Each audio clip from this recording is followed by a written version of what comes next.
여러분 오늘 제목 보면 혹시 떠오르는 게 있으신가요? 뭐가 떠오르시죠? 네, 수련의 주제였습니다. 제가 그랬어? 라는 반응이 하나 있는데, 네, 수련의 주제였어요. 우리의 청년부의 방향, 우리 청년들의 방향이 됐으면 하는 그런 묵상이 있었습니다.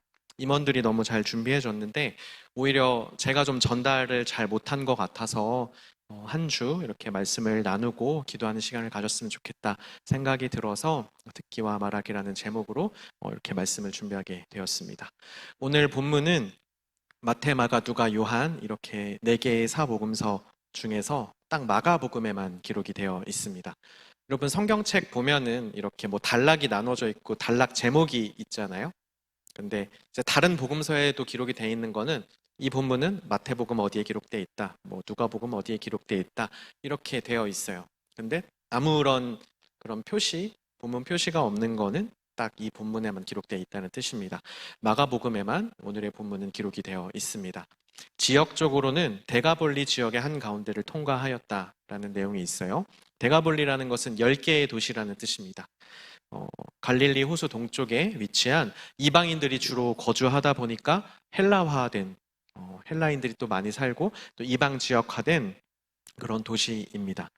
바로 전 본문에서 오늘 읽은 본문의 바로 직전 본문에 보면은 수로보니게 여인의 딸을 고치는 장면이 나와요. 이방 여인의 딸을 치유하는 장면이 나옵니다. 개인적 이야기죠. 개인적 이야기가 이방 여인의 딸이 치유된 개인적 이야기가 이제 이방 지역 전체로 확장되는 그런 역동성을 여러분이 확인할 수가 있는 것입니다. 유대인의 이야기에서 이방인, 그리고 이방인의 도시로 더 크게 확장되어가는 그런 내용 구조를 우리는 확인할 수가 있습니다. 시기적으로는 갈릴리에서 사역하시던 시기입니다. 마태는, 이제 마태복음의 저자 마태는 이 시기의 사건들을 그냥 광범위하게, 어떻게 보면 큰 범주 안에서 이렇게 고치시고 치유하셨다라고 좀 큰 범주로 광범위하게 설명을 하고 있고요. 마가복음은 아까 말씀드렸듯이 그 중에 하나를 자세하게 선택해서 자세하게 상세하게 기록하고 기술을 하고 있습니다. 그런데 좀 이상한 점이 있습니다. 이 본문 바로 전에 수로보니게 여인의 딸을 고치실 때는 특별한 행동을 하지 않으셨습니다. 음성으로만 고치셨어요. 근데 오늘 본문에는 독특한 행동을 하시는 겁니다. 어떻게 하시죠? 귀에 손가락을 넣고 이제 손에 침을 뱉어서 그 침을 이제 그 사람의 혀에 이렇게 대는 이런 행동을 하십니다. 제가 만약에 여러분 옆 사람 귀에 손 좀 넣어보세요 이러면 어떻겠어요? 너무 이상할 것 같죠? 몸소리.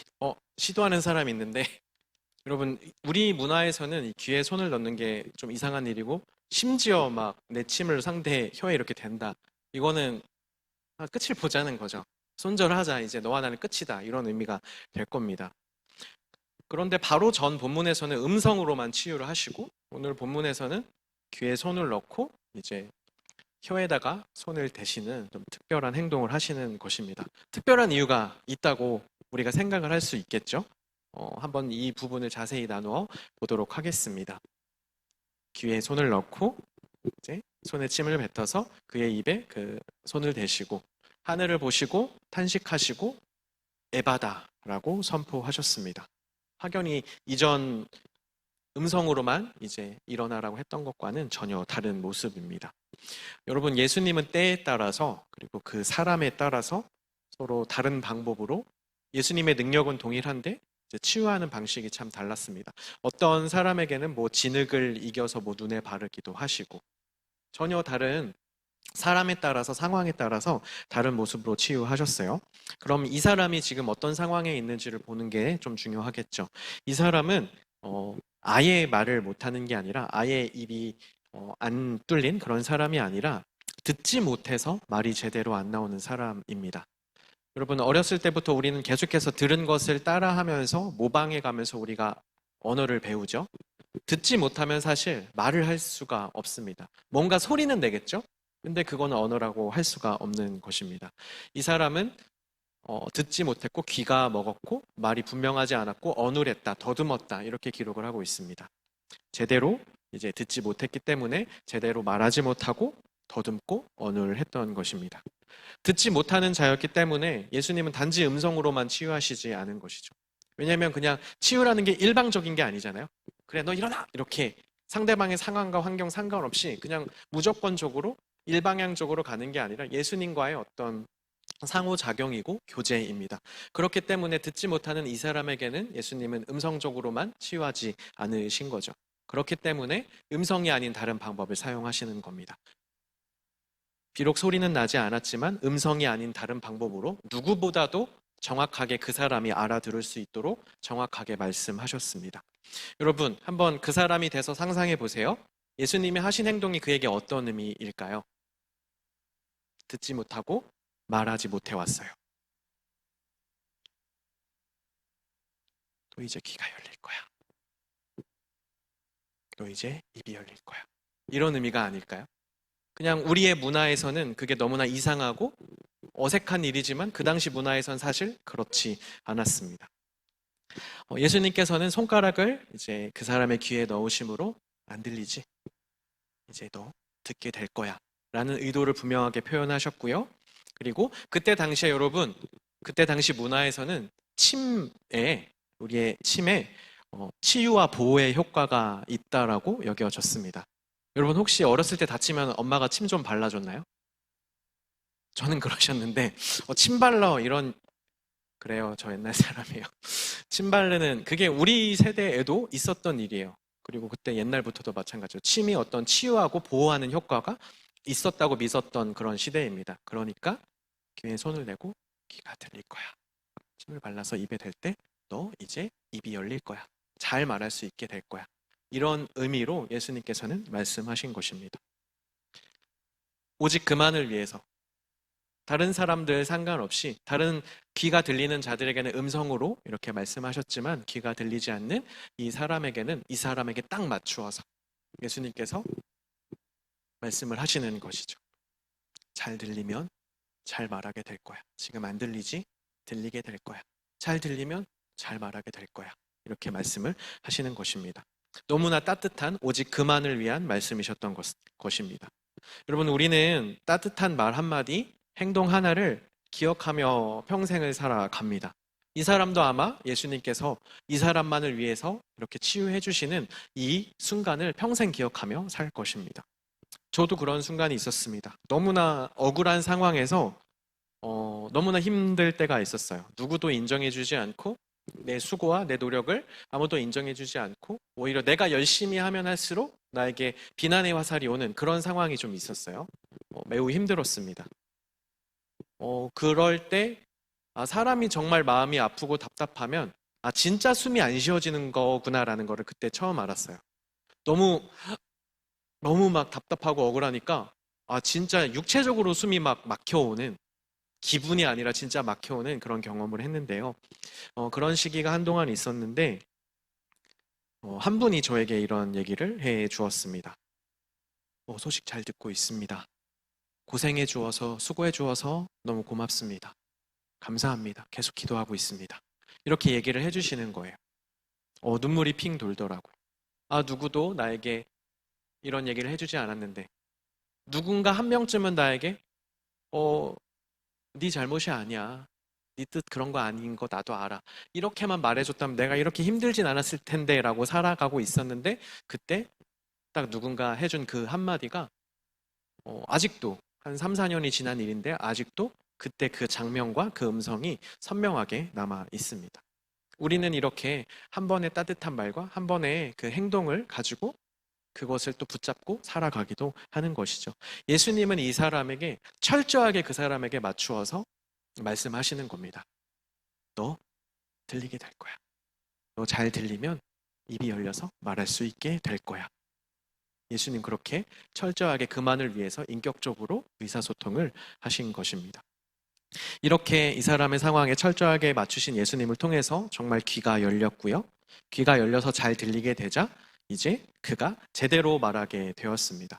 여러분 우리 청년부 찬양팀 너무 찬양 잘하죠? 노래 너무 잘합니다. 근데 이 사람들 귀에다 뭔가 꽉 끼워 넣고 아무것도 안 들리게 귀에 막아놓고 노래 해보라고 하면 노래 엉망진창으로 할 거예요. 제대로 듣지 못하면 제대로 말할 수 없습니다. 이 제대로 듣지 못했던 자의 귀가 열려서 제대로 듣게 되자 이 사람이 제대로 말하게 되었습니다. 성경에서는 분명히 말했다. 그렇게 기록을 하고 있습니다. 여러분, 우리가 읽지 않은 7장 첫 부분에 보면 이런 내용이 나와요. 바리새인과 서기관들이 예수님과 예수님의 제자들을 막 비난합니다. 율법을 따지면서 너희들이 이거 안 지키고 너희들이 이거 안 지키고 막 이러면서 비난을 해요. 여러분, 이 사람들은 정통 유대인으로서 하나님의 말씀 많이 들었습니다. 읽고 묵상하고 정말 많이 들었습니다. 그런데 이 사람들은 영적인 귀가 막혀서 하나님의 음성을 제대로 듣지 못했습니다. 그래서 그들이 하는 말은 하나님의 마음이 조금도 담기지 않은 어눌한 말, 하나님의 마음이 담기지 않은 사랑이 없는 말이었습니다. 그래서 그들이 하는 말은 이런 겁니다. 이 병자가 제대로 듣지 못해서 말이 어눌하고 분명하지 않은 것처럼 너희들이 아무리 많이 들었고 아무리 하나님의 말씀을 연구하고 평생토록 들어왔다고 해도 너희들 영적인 귀가 막혀 있어서 너희들 입에서 나오는 소리는 어눌한 소리다, 더듬는 소리다, 하나님의 마음이 담겨 있지 않은 소리다 라는 이런 지적을 오늘 본문의 배치를 통해서 하고 있는 겁니다. 그들이 했던 말은 하나님의 뜻을 전혀 드러내지 못하는, 왜요? 들었지만 영적인 귀가 닫혀있기 때문에 그 속에 있는 진짜 하나님의 뜻을 못 듣는 겁니다. 못 듣는 거예요. 그래서 자기가 들은 대로 자기의 가치관을 가지고 말하는 겁니다. 제대로 듣지 못했기 때문에 그들이 하는 말도 제대로 된 말이 아니었습니다. 여러분, 예수님께서 에바다라고 말씀하세요. 에바다라고 말씀하신 것은 열려라, 풀려라 라는 그런 뜻입니다. 이것은 특별히 신체의 어떤 특정한 부위가 열리라는 것이기보다는 사람 전체가 어느 것에 매여 있었는데 거기에서 해방되어라 라는 이런 뜻으로 여러분 보면 되는데요. 여러분, 이 동일한 단어가 어디에 사용되냐면은 이사야 선지자가 이스라엘의 회복을 예언하면서 노래한 이사야 35장에 이런 내용이 있어요. 듣지 못하는 자가 듣게 될 것이다. 말하지 못하는 자가 노래하게 될 것이다. 라는 이 이사야 선지자의 예언이 똑같은 단어를 사용해서 기록이 되어 있습니다. 그럼 어떤 의미겠어요? 이사야 선지자가 한 예언이 예수님 때에 와서 성취되었다라는 것으로 보면 되는데요. 귀먹은 사람의 귀가 열릴 것이다. 말을 못하는 자의 혀가 노래를 부를 것이다. 이렇게 기록이 되어 있단 말이에요.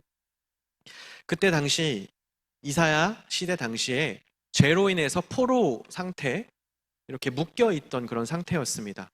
우리도 마찬가지죠. 하나님을 잘 알지 못할 때 세상에 묶여 있고 죄에 묶여 있습니다. 근데 거기에서 우리가 해방되고 속량되는 것을 말하잖아요. 이사야 선지자가 죄에서 풀려나고 묶인 것에서 자유롭게 되는 것을 어떻게 표현했냐면 듣지 못하는 자가 듣게 될 것이고 말하지 못하는 자가 노래하게 될 것이다 라고 표현을 했습니다. 포로에서 풀려나고 매인 것이 풀리는 것이 결국엔 어떤 의미가 되는 거예요? 잘 듣게 되고 잘 말하게 되는 거라고 표현을 하는 겁니다. 여러분, 우리 인생에 막힌 것이, 매인 것이 뚫리고 풀린다라는 것은 결국 여러분 하나님의 말씀이 내 귀에 들리는 겁니다. 그리고 그 들은 것에 나도 또한 반응하면서 나도 말하는 거죠. 잘 듣고 잘 말하는 것, 이게 결국에 우리의 인생에 묶이고 매인 것이 풀리게 되는 과정입니다. 여러분, 제가 이번 주에 신대방동에 살 때 함께 신앙생활을 했던 한 청년 선배와 함께 밥을 먹었어요. 생일이어서 밥을 먹었는데 지금은 개척을 하셔서 개척교회를 이제 담임하고 계시는 목사님이세요. 궁금한 게 있었습니다. 보통 설교를 하는 거랑 듣는 거랑 참 많이 달라요. 많이 다릅니다. 그래서 이제 개척교회 목사님이니까 뭐 본인 외에 다른 사람이 설교를 하는 게 아니잖아요. 그래서 그러면 어떻게 체험을 받냐, 어떻게 충전을 하냐, 너무 그게 궁금하다. 개척교회 목사님들 보면 그게 늘 궁금했다. 그렇게 제가 물어봤는데 발버둥을 치신다고 하면서 어떻게 말씀하셨냐면 나 설교, 다른 목사님들의 설교를 많이 찾아 들어. 정말 많이 들어. 들어야 사니까. 내가 듣고 내가 살아야 나도 전할 수 있으니까. 나도 들어야 나도 말할 수 있으니까. 이렇게 답을 하시더라고요. 1년에 한 번 딱 생일 때만 만나서 밥을 먹는데 이 설교를 준비하고 있는데 그분이 또 그런 얘기를 하니까 정말 너무 신기했어요. 아, 하나님께서 진짜 정확하게 말씀하시는구나. 아, 나의 모든 상황을 통해서 잘 듣고 잘 말하는 것에 대해서 하나님께서 나에게 지금 말씀하고 계시는구나. 참 신기했습니다. 들어야 삽니다. 제대로 들어야 제대로 말할 수 있습니다. 여러분, 이어지는 마가복음 8장에는 놀라운 말하기가 기록이 되어 있습니다. 바로 베드로의 고백인데요. 베드로가 어떤 말을 했냐면 주는 그리스도시요 살아계신 하나님의 아들이십니다 라고 사람의 입으로 처음으로 예수님이 구원자임이 고백이 되었고 하나님의 아들임이 처음 고백이 되었습니다. 그래서 어떤 성경학자는 성경을 두 부분으로 나눌 때 이제 앞뒤로 나눌 때 구약과 신약으로 나누기도 하고 여러 가지 기준이 있는데 이 신학자는 베드로의 고백, 사람의 입을 통해서 처음으로 하나님의 아들이심을, 구원자이심을 고백된 바로 이 고백, 전과 후로 성경은 나뉘어진다. 이렇게 구분을 하기도 해요. 여러분, 베드로가 이것을 다 보았습니다. 다 경험했습니다. 이것을 보고 듣고 제대로 경험한 베드로의 귀가 열리고 제대로 들은 베드로가 이제 8장에서는 제대로 말을 하게 되는 겁니다. 여러분, 7장, 8장의 순서를 보면 이래요. 영적인 귀가 막혀서 잘 듣지 못해 제대로 말하고 있지 못하던 유대인들이 나오고, 그 다음에 오늘의 본문, 듣지 못해서 제대로 말하지 못하던 자가 듣게 되고 제대로 말하게 되는 기적이 기록이 되어 있고, 그 다음에 이 모든 것을 경험한 제자 베드로의 귀가 열리고 결국 엄청나게 놀라운 고백을 하는, 잘 말하게 되는, 올바른 말하기를 보여주는 그런 기록, 이렇게 순서가 기록이 되어 있습니다. 여러분, 잘 듣지 못하는 사람은 고백할 수 없습니다. 믿음은 들음에서 납니다. 그게 시작입니다. 나에게서 먼저 시작되는 게 아니라 내가 잘 들음, 거기에서 믿음의 여정이 시작됩니다. 그리고 믿음의 여정은 내가 들은 것에서 기초해서 잘 말하는 곳으로 연결됩니다. 여러분, 결국 예배는 듣기와 말하기입니다. 약간 중학교 수업 시간으로 돌아간 그런 느낌이 드는데, 예배는 듣기와 말하기입니다. 예배의 순서들을 보면은 다 듣기 말하기입니다. 여러분, 지금 제가 전하고 있는 하나님의 말씀을 듣고 있죠. 그리고 여러분, 그 이전에는 기도를 했습니다. 그거는 말하기죠. 찬양은 또 우리가 받은 하나님의 은혜를 말하면서 찬양하는 겁니다. 그리고 또 오늘 설교를 듣고 또 찬양하고, 듣고 말하고, 그리고 또 기도하고 또 말하고, 그리고 또 예배의 마지막에 하나님께서 여러분을 향한 그 축복의 그 말을 제가 대신 축도로 기도를 합니다. 그럼 또 여러분은 듣겠죠? 결국 예배라는 것은 듣기와 말하기예요. 잘 듣고 잘 말하는 거, 정확하게 듣고 또 내 삶을 통해서 잘 말하고 잘 전하는 거, 그게 결국엔 우리 인생입니다. 그렇기 때문에 우리의 인생이 예배라고도 할 수 있는 것이죠. 하나님의 음성을 잘 들은 사람들이 세상에서 자신의 삶으로 내가 들은 것을 잘 말하는 것, 그게 우리 인생입니다. 하지만 때로 우리의 귀는 막혀 있고 우리의 혀는 어눌합니다. 영적인 귀가 막힐 때가 있고 제대로 듣지 못하니 제대로 말하지 못할 때가 있습니다. 하나님의 마음이 나한테 들려지지 않으니까 마음이 담겨지지 않고 내 입에서 나가는 것은 하나님의 마음이 아닌 경우가 있는 것입니다. 이렇기 때문에 우리는 예수님과의 인격적인 만남을 이루어야 합니다. 이 환자가, 이 사람이 무리를 떠나서 예수님과 1대1로 만났어요. 그리고 예수님께서 그의 귀에 손을 넣어주시면서 너 이제 잘 들릴 거야. 만남 이후에 잘 들렸고, 그리고 잘 들리니까 잘 말하게 되었습니다. 예수님께서 우리의 귀에 손 넣어주시기를, 그리고 우리의 입술에 손 대주시기를 우리는 소망하고 간구해야 하는 것입니다. 여러분, 잘 들릴 때, 내 귀가 열릴 때 잘 말할 수 있게 되고요. 내 삶에서 하나님의 마음이 담긴 소리가 나는 겁니다. 우리의 예배가 그렇게 되어지기를 소망합니다. 여러분 어떻습니까? 여러분의 귀는 열려 있습니까? 하나님의 음성이 잘 들리십니까? 쉽지 않죠. 우리가 이것을 정말 담대하게, 아니요, 저는 정말 하나님의 말씀이 매번 잘 들리고 항상 내 귀에 꽂힙니다, 이렇게 말하기 힘들 겁니다. 그렇기 때문에 우리는 계속해서 소망해야 하는 것입니다. 주님, 제 귀를 열어주십시오. 내 귀에 손 넣어주십시오. 잘 듣길 소망합니다. 그리고 잘 말할 수 있게 되기를 소망합니다. 여러분, 여러분의 삶이 예수님의 음성을, 하나님의 음성을 잘 듣고 하나님의 그 마음이 전달되어지는 말하기의 삶이 되었으면 좋겠습니다. 여러분의 예배도 그렇게 되었으면 좋겠습니다. 이 예배의 시간, 여러분에게 하나님의 음성이 잘 들려지고 또 여러분의 고백을 통해서 여러분의 말하기를 통해서 하나님께는 기쁨이 되고 세상을 향해서는 빛이 되는 그런 듣기와 말하기가 온전하게 이루어지는 우리 모든 청년부가 되었으면 좋겠습니다. 우리의 예배가 우리의 삶이 잘 듣고 잘 말할 수 있게 되는 그런 예배자의 삶으로 살아가게 되기를 소망합니다. 이 시간 함께 찬양하실 때 말씀 앞에서라는 찬양을 함께 올려드렸으면 좋겠습니다.